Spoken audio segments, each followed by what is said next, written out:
নমস্কার, কেমন আছেন সবাই? আমার আরেকটি ভিডিওতে সকলকে আবারও স্বাগত জানাই।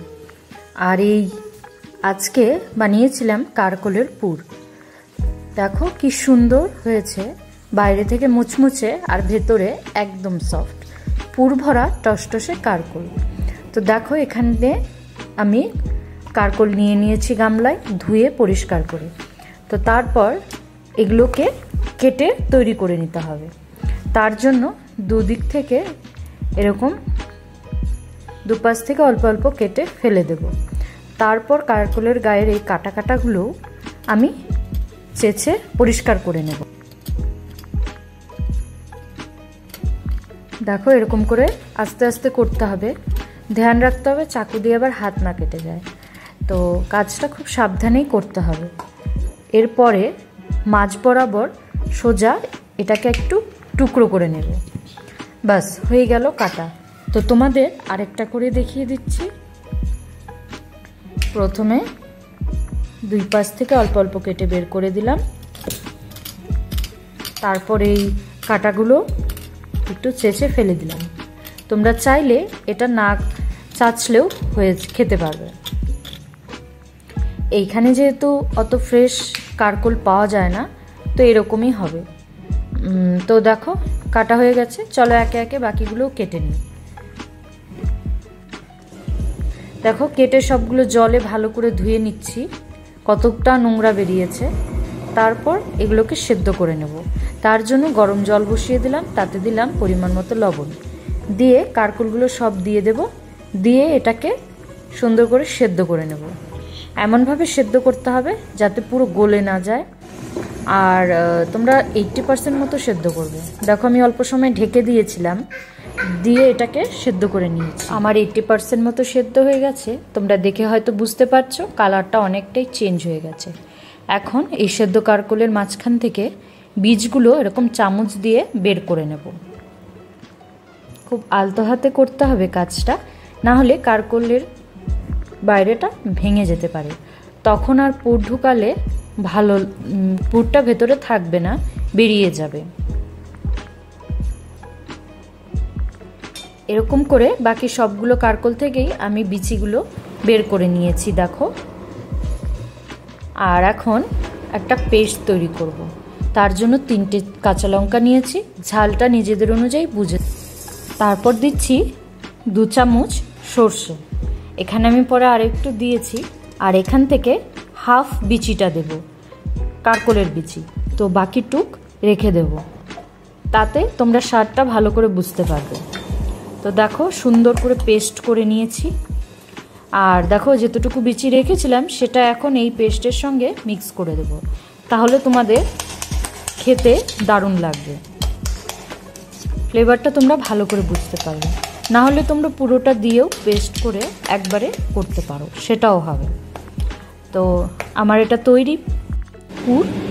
তো এখন পাশাপাশি আরেকটা জিনিস তৈরি করছি। এখানে 2 চামচ ময়দা আর 1 চামচ বেসন দিয়ে আর একটু জল দিয়ে এটাকে একটা সুন্দর করে ব্যাটারের মতো তৈরি করে নেব।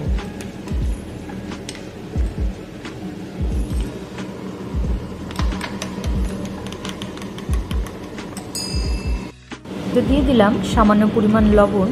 আর ব্যাটারটা খুব স্মুথ করেই তৈরি করতে হবে, ভালো করে ফেটিয়ে নিয়ে। তৈরি হয়ে গেছে আমার এই ব্যাটারটা, পাশে রেখে দিলাম। এখন দেখো কি করতে হবে। পুরো কারকল নিয়েছি, তাতে সামান্য পরিমাণ এই পুরটা ভরে দেব। ভরে সুন্দর করে ওপরটা সমান করে দিয়ে হয়ে গেল পুর ভরা। তো এরকম করে বাকি সবগুলোই একে একে ভরে নেব।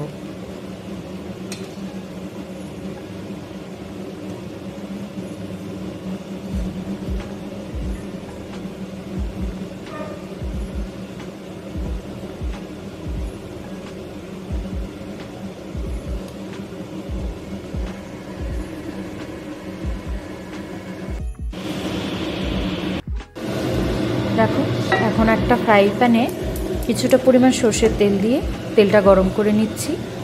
এখন এই সেই তৈরি করে রাখা ময়দার ব্যাটার ঘোলটা আর নিয়েছি। এখন এই ঘোলের মধ্যে এই কারকলগুলোকে কোট করে করে তেলের মধ্যে সুন্দর এপিট ওপিট করে ফ্রাই করে নেব। প্রথমে ওপর দিক থেকে দিয়ে দিচ্ছি, কারণ পুরটা না হলে বেরিয়ে যাবে। এর জন্য এই কাজটা খুব আলতো হাতেই করতে হবে। আমি চেষ্টা করছি এভাবে থেকেই পুট করে নেওয়া। তো তোমরা দেখতেই পারছো আমি কেমন করে করছি। কাজটা একদম আলতো হাতে করতে হবে, করে একদম সাবধানে তেলে দিতে হবে।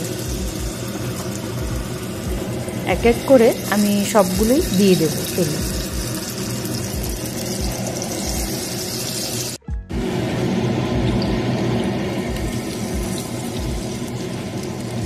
দেখো সবগুলো দেওয়ার পর এক পাশ ভাজা হয়ে গেছে পেছন দিকটা। এখন দেখো কাঁটা চামচ নিয়েছি, খুন্তিটা অনেক বড় হয়ে যাবে বলে আলতো হাতে আমি এগুলোকে উল্টে দেব, আর একটু ওপরটা করকরে হওয়া অবধি একটু ফ্রাই করে নেব সুন্দর করে।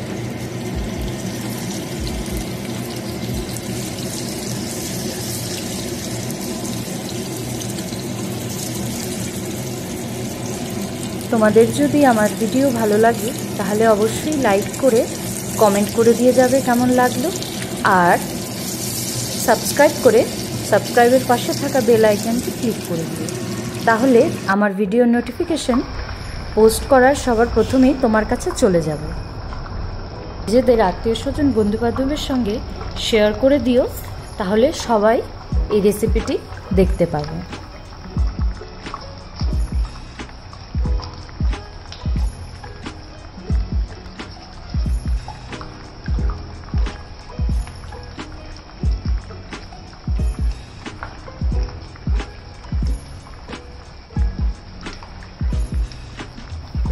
আমার কারকলের পুর প্রায় তৈরি।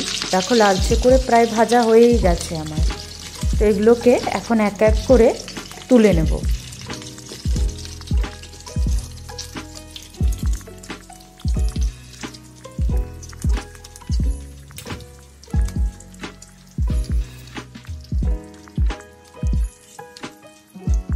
তৈরি আমার কারকলের পুর, বাইরে করকরে আর ভেতরে একদম সফট আর নরম। খেতে দারুণ লাগে আর গরম ভাতে দারুণ যাবে। তোমরা অবশ্যই ট্রাই করো আমার এই রেসিপিটি দেখে। আবার দেখা হবে পরের আরেকটি ভিডিওতে। ততক্ষণের জন্য ভালো থাকবেন, সুস্থ থাকবেন আর নমস্কার।